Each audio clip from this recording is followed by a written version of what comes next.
Bon dia, donem la benvinguda als nostres i les nostres seguidors i seguidores a una nova tertúlia d'Esport 99, una tertúlia esportiva feta per gent de la generació de 1999. Bon dia, Pol. Bon dia. Pau. Bon dia. Icar. Bon dia. Bé, si us sembla, comencem pels darrers partits de Champions aquesta setmana, de les semifinals. Juventus 2, Real Madrid 1. Com ho veieu, això? Per començar, destacar que va ser un partit totalment, un partit on la Juventus va fer més del que tothom esperava i realment jo crec que té moltes possibilitats de poder passar a la final de Berlín i esperem futbolísticament que el Madrid faci alguna cosa més del que va fer el passat dimarts, que va deixar bastant que desitjar. Sí, molta gent donava ja al Madrid com un equip que passava a la final perquè tenia el rival més feble, però bueno, la Juve va sortir sense por davant de la seva afició i els va sortir un partit bastant rodó i bé, ara hem d'esperar a veure què passa al Bernabéu. Crec que vam infravalorar la Juventus tots pràcticament i respecte a una cosa que vas dir la setmana passada que eren les dues semifinals, una dels equips més dèbils i una dels més forts, crec que estic d'acord perquè s'ha vist futbolísticament que els dos equips entre Juventus i Madrid estan molt igualats i Barça i Bayern, tot i el resultat, està igualat. I bueno, crec que la Juventus, si marca un gol al Bernabéu, amb una defensa italiana com la que tenen, es poden passar. Segon partit, Barça 3, Bayern 0. Evidentment és un partit que qualsevol aficionat del Barça hagués firmat el resultat abans de començar el partit. Jo crec que va ser un partit amb majúscules, tant a la primera part que va acabar sense gols com a la segona, que el Barça es va avançar 3-0. I veient el que va passar una mica al partit, podríem dir que, durant la primera part, que pensàvem que l'eliminatòria es decidiria per qualsevol mínim detall, però al final va aparèixer el millor del món, Leo Messi, es va posar el Barça a l'esquena i el resultat final és magnífic. Analitzant més el partit, podríem dir que la primera part va ser totalment igualada entre els dos equips, d'un joc d'anada i tornada, i passat la segona part vam veure un Bayern dominant, sobretot en els primers 20-25 minuts, però després, a l'arribada del minut 70 o així, vam veure clarament que el Barça, com has dit tu, Messi va ficar-se aquí a l'esquena i el Barça va fulminar el Bayern de Múnich. Era un partit que teníem bastants dubtes de com anirien els dos equips, sobretot amb el tema de possessió. Va quedar molt igualada finalment, que va guanyar el Bayern 51%. per un 1%, però molt igualat. Però el Barça, va guanyar el Barça. El Barça. Doncs Va guanyar el Bayern. Jo crec que el Barça. No, la primera part va ser un 2% més i a la segona va ser el Barça 49% i doncs el Barça, la primera part va ser boníssima. Crec que s'hauria fet justícia amb algun gol més perquè tot i que el Bayern també va atacar, ocasions clares no en va fer una, només una de Lewandowski que no va agafar, i crec que Pep Guardiola, com va dir a la roda de premsa prèvia, té tota la raó dient que si Messi està bé ningú el pot parar. Sí, evidentment, com ha dit el Pol, va ser un partit de moltes anades i tornades, però clarament el Barça va ser el que va arribar amb molt més perill, segurament per la gran davantera que tenen i per l'estat de forma de les arribades d'Alves i Rakitic, que també van fer un partidàs. I bé, com has dit, quan el Bayern més es va posar cap a l'atac, el Barça va fulminar l'equip de Guardiola en 15 minuts. A mi em va estranyar bastant veure el Philipp Lahm, un típic lateral, jugant més a una posició menys de migcampista. Em va estranyar, però coses de Guardiola. Tècnicament és un dels jugadors més potents que té el Bayern i a Guardiola li agrada també utilitzar-lo al mig del camp per tenir més possessió, però sí que el Bayern jo crec que s'està notant que juga potser una lliga no tan competitiva i quan arriba a aquests moments, i destacar també el Barça físicament, que està sobtant molt com arriba, perquè contra uns alemanys que són unes bèsties el Barça es va guanyar molt físicament i quan físicament estàs bé et dona molta confiança. I parlant sobre el trident i el partit d'Alves, també destacaria molt el partit que va fer Rakitic, un dels jugadors que va recuperar més pilotes a mig al camp i que no va parar de córrer en tot el partit, i jo crec que va ser una de les claus del Barça durant el partit contra el Bayern.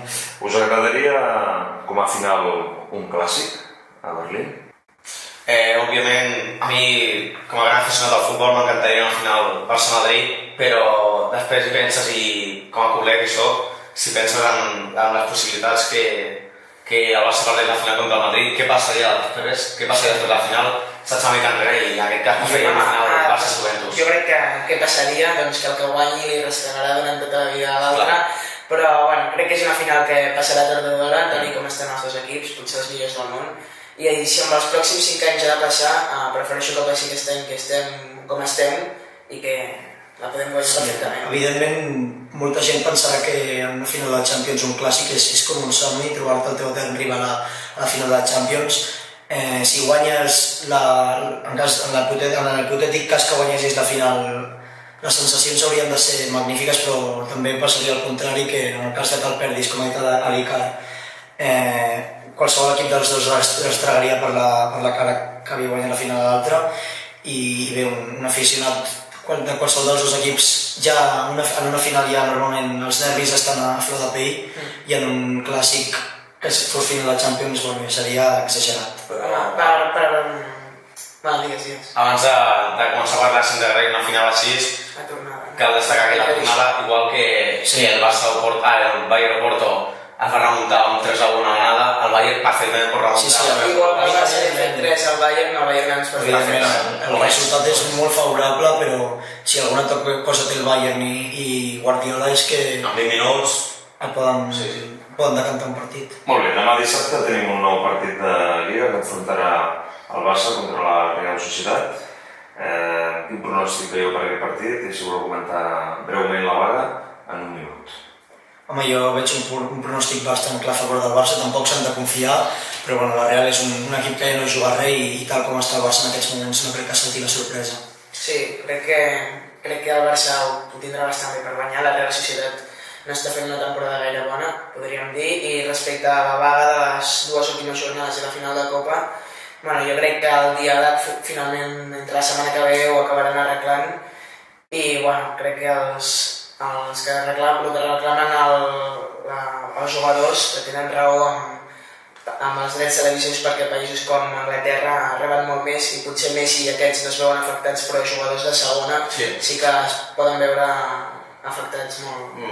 I tornant al partit d'aquest dissabte, destacar que cal recordar que la Real Societat va guanyar l'anada al Barça allà a Noeta i plantejar un partit que sigui ofensiu ràpid i si de la mitja part veiem que anem guanyant, doncs fer rotacions al partit de dimarts a Munic. Molt bé, canviem d'esport. El bàsquet. Aquest cap de setmana Fuenlabrada contra la Penya, el nostre equip local. Com ho veieu això? Els play-offs, finals... Home, els play-offs estan molt possibles. Segurament per entrar-hi només ens fa falta una victòria, però estaria bé acabar amb setena i no en vuitena posició, perquè en vuitena posició significaria que et toca el Real Madrid, que és jo crec que el millor equip de la Lliga, i evitar-lo seria un gran punt a favor per la Penya. És una victòria, però bueno, per anar tranquils dues, perquè l'Herbalife només el tenim a una i el Gai Saragossa també, tot i que tenim l'Avaraix. I bueno, és un partit difícil a Fuenlabrada, que ells estan jugant al descens i tenen un partit de vida o mort. Però bueno, la setmana passada vam perdre a Bilbao, un camp molt difícil, només de 3 punts i a la pròrroga. Crec que l'equip està recuperant sensacions. Jo crec que no podem confiar en voler quedar setens, ja que és veritat que avui tenen el Madrid, però trobes l'Unicaja. Per tant, jo crec que l'objectiu dels jugadors aquí a Badalona ha de ser quedar o cinquè o sisè. Veient els encreuaments dels de dalt podria ser possible, perquè Bilbao ha de jugar contra Barça, Madrid i no sé si Unicaja també i València ha de jugar amb equips de dalt. O sigui, si la Penya aconsegueix unes 2 victòries, podria acabar sisena o cinquena. Perfecte, entrem ja en temps de la càpsula esportiva. Avui ens la porta el Pau Alà, que ens parlarà dels play-offs de la NBA. La càpsula esportiva d'Esport 99. Endavant la càpsula esportiva. Sí, bé, com has dit, us faré un petit resum del que ha estat fins ara els play-offs d'aquesta NBA, que s'han disputat fins al segon partit de semifinals de conferència, però primer us parlaré sobre els premis individuals que es dona cada any al jugador de la NBA. Bé, començarem per l'MVP, que aquest any ha estat Stephen Curry, el base dels Golden State Warriors, un jugador de 26 anys que ha fet un promig de 29,3 punts per partit, 4,6 rebots i 7 assistències, unes estadístiques perfectes que han fet que al final l'MVP es decantés cap a ell, tot i que hi havia altres grans jugadors que optaven també. El rookie de l'any ha estat Andrew Wiggins dels Minnesota Timberwolves i destacar també el paper de Nikola Mirotic, l'exjugador del Real Madrid actualment a Chicago Bulls, que ha quedat segon. Doncs bé, ara us parlaré començaré a parlar sobre els playoffs de NBA. Les semifinals de moment pel que fa a l'oest han quedat Golden State Warriors contra Memphis Grizzlies. Els Golden State Warriors, equip número classificat durant la temporada regular, es va enfrontar als Pelicans, que va acabar com 8è, i bé, es van imposar clarament amb un 4-0, i Memphis s'ha imposat 4-1 clarament també a Portland, el 4 contra 5è, tot i que semblava una eliminatòria molt igualada, s'ha acabat decantant clarament per l'equip del català Marc Gasol. L'altra semifinal és Clippers contra Houston Rockets. Els Clippers han superat els vigents campions, els San Antonio Spurs, per 4-3 a l'últim partit, amb una cistella als últims segons del seu base, Chris Paul, i per part dels Houston Rockets, l'equip de James Harden ha guanyat clarament per un 4-1 a Dallas Mavericks. Pel que fa a l'est, la primera semifinal és Atlanta Hawks contra Washington Wizards. Els Hawks, número classificat a la temporada regular, s'han enfrontat als últims, als Brooklyn Nets, i s'han imposat també amb bastant claredat per 4-2. Una eliminatòria que semblava de les més igualades de totes, que era els Toronto Raptors contra els Washington Wizards, 4 contra 5è. Finalment no hi ha hagut col entre un equip i un altre, i els Wizards s'han imposat clarament per 4-0 gràcies a una gran sèrie del seu base John Wall. I pel que fa a l'altra conferència és els Chicago Bulls de Pau Gasol contra els Cleveland Cavaliers de LeBron James, Kevin Love, Irving i companyia.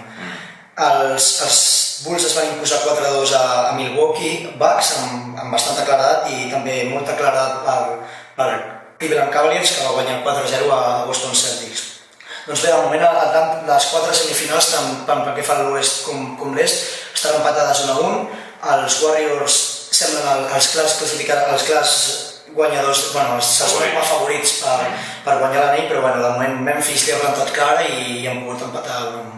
Molt bé, perfecte, gràcies per aquest resum transoceànic, molt clar, per l'altra banda, i si voleu afegir alguna cosa ja per acabar el programa. Des d'aquí, des del plató d'Esport 99, desitjar tota la força al nostre company Lluís Meia i que recuperi aviat i desitgem tenir-lo aquí el més ràpid possible. Sí. Molt bé, aquest cap de setmana també hi ha Fórmula 1, el circuit de Barcelona, Catalunya. Diuen que el McLaren d'Alonso porta moltes millores, però sembla poc creïble, ja veiem quines són aquestes millores. Sí, perquè les proves de classificació de moment ha quedat bastant enrere. Molt bé, perfecte, doncs donem les gràcies als nostres seguidors, els emplacem a seguir-nos pels canals habituals de YouTube, Twitter i Facebook, i ens tornem a trobar en una setmana. Esport 99, bon dia a tothom.